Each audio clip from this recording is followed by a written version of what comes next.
Eh bien salut à tous et bienvenue sur ma chaîne. Aujourd'hui nouvelle vidéo, je vous présente 5 concept cars qui ont été présentés durant l'année 2022 que je trouve absolument magnifiques. C'est parti, on commence tout de suite, mais avant si c'est pas encore déjà fait, je t'invite juste à mettre un like en bas de cette vidéo et à t'abonner, c'est vachement important pour le référencement. Allez go!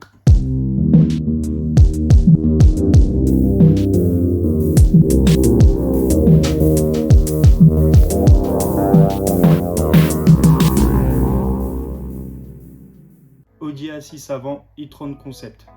Le concept A6 e-tron avait déjà été présenté au salon de Shanghai en 2021 et la version break est présentée un an plus tard. Il semblerait que les versions définitives en vente pour l'année 2024 devraient s'éloigner très peu de ce concept. Et c'est vraiment une bonne chose puisque le moins qu'on puisse dire c'est que niveau design c'est une vraie réussite ce véhicule. En ce qui concerne les dimensions, on est sur un gros break avec ses 4,96 m de longueur et 1,44 m de hauteur, porté par des grosses jantes de 22 pouces. La calandre en impose d'autant plus que maintenant elle est désormais pleine. Les aérations nécessaires pour refroidir les deux batteries et les freins se font maintenant grâce à deux grosses prises d'air en bas du bouclier. Vraiment méchant. La ligne de feu est également très travaillée et le logo arrière se part maintenant d'un éclairage LED.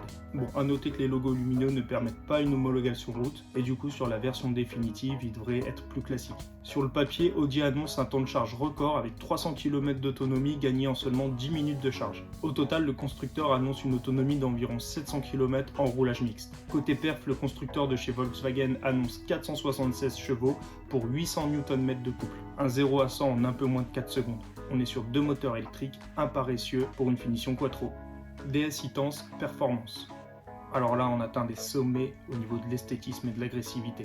Toujours sur un modèle 100% électrique, on se rapproche ici plus d'une supercar que d'une voiture plus classique. Et les performances le confirment puisque DS annonce un 0 à 100 abattu en seulement 2 secondes. Ces deux moteurs électriques combinés à ses 4 roues motrices lui permettent une adhérence optimale, poussant la puissance de cette e-tense à quelques 815 chevaux. En ce qui concerne le design, DS sait y faire en adoptant des codes très audacieux, comme la coloration interférentielle style carabé, le logo DS tridimensionnel éclairé inséré dans une calandre à effet lumineux, la signature lumineuse hyper imposante, ou encore ces jantes pleines Biton de 21 pouces. J'apprécie tout particulièrement l'inscription lumineuse Performance arborée sur le bandeau lumineux arrière. Chrysler Airflow. Alors oui, on va parler du concept car puisque ce modèle a bel et bien existé en production dans les années 30. À l'époque, il s'agissait d'un des premiers modèles à s'intéresser à l'aérodynamisme, d'où son nom qui signifie flux d'air. Alors pour changer un peu, on va s'intéresser ici à un SUV. Le design extérieur pour commencer. Il faut bien avouer qu'il se montre un tantinet timide avec ses lignes douces et épurées. La face avant évoque davantage dynamisme et sportivité qu'une musculature bodybuildée. La calandre très fine suit le dynamisme des optiques avant qui émettent une lumière bleutée qui annonce « Attention, véhicule électrique ». Le logo avant est quant à lui aussi très fin et pour cause, il s'insère très discrètement dans cette calandre très largement amincie. Mais c'est à l'intérieur que selon moi, l'appellation concept car prend tout son sens. On y est témoin d'un spectacle à couper le souffle. Le calme qui y règne est en fait conséquent du peu d'instrumentalisation physique. Tout se passe sur cette planche de bord qui est en fait composée de 3 écrans. Un bloc numérique pour le conducteur, un écran central et même une dalle pour le passager. Les passagers arrière pourront eux aussi bénéficier d'écran. Le volant à double méplat bicolore est parfaitement réussi et la noblesse de cet intérieur laisse optimiste quant à l'avenir de cette marque, désormais propriété du groupe Stellantis. Au niveau des performances, on en sait encore peu, mais il semblerait que ce Chrysler embarquerait deux moteurs de 201 chevaux chacun pour une transmission intégrale et l'autonomie pourrait se rapprocher des 600 km. Mitsubishi Ralliart Concept. Encore un SUV, mais plus musclé cette fois-ci. Orné d'une peinture noire mat au magnifique reflet bleu qui se reflète à la lumière, un kit carrosserie large, ce Ralliart ne fait pas dans la dentelle. Monté sur base d'un Outlander PHEV, sa calandre nid d'abeille est recouverte d'un matériau transparent qui donne l'impression d'une profondeur très intéressante.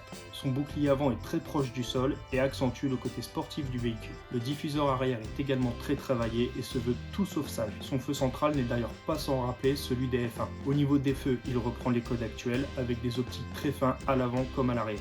Des garde-boue ont également été rajoutés pour accentuer ce côté polyvalent qui veut nous faire savoir qu'il est très efficace sur route ouverte comme dans les chemins. Pour le moment, Mitsubishi ne s'est pas exprimé sur les caractéristiques techniques et on espère que ce Ralliart se verra plus performant que l'Outlander classique. Cupra Urban Rebel Concept. De retour sur une citadine peu classique mais tout sauf sobre. D'emblée, son gros aileron arrière nous fait comprendre que ce véhicule n'est pas à mettre dans n'importe quelle main. C'est quelque chose à ne pas mettre entre toutes les mains. Et pour cause, elle développe une puissance de 250 kW qui pourrait même être développée à 320 kW. Cette Cupra est capable d'abattre le 0 à 100 en seulement 3 secondes 2.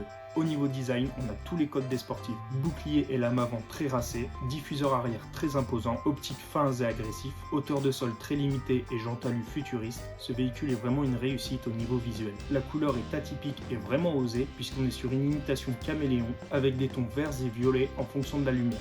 Des tons plus jaunes-verts se révèlent à mesure qu'on s'approche des hauteurs de roue, très sympa. Ce que j'aime beaucoup sur ce véhicule, c'est ce magnifique aileron arrière qui donne l'impression en fait d'être une prolongation de la carrosserie puisqu'il est parfaitement assemblé dans la continuité des ailes arrière.